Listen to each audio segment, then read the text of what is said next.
Ito po yung pipino na nagbunga na. Ang liit pa lang oh. Ito yung mga katawan ng saging, iniwahiwa ko lang. So, ano, ito yung bunga niya.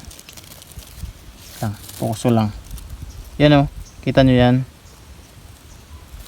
Tapos yung isa, nagbunga na rin. Yan oh. Yan, ang liit pa lang yan oh. So paglagay ko nito, siguro mga 3 days na to. Yan.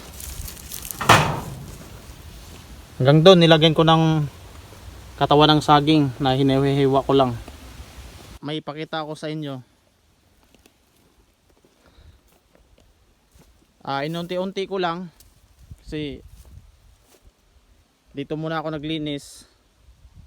Ito po ay pichay. Bagong tanim po yan.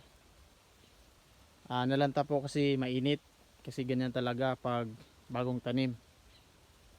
Tapos pag sa sunod, dito naman, linisan ko na rin muna to. Saka ko taniman ng pichay din. Tapos meron pa akong nalinisan pa. Tapos dito, nilinisan ko yan. Hanggang doon. Sobrang damo dito eh. Dito ako mag-garden. Yan. Siguro kahit ano na lang itanim ko dito. Kahit anong gulay. Basta merong seedling. Yan, kasama ko po yung boss ko. Yan po yung boss ko.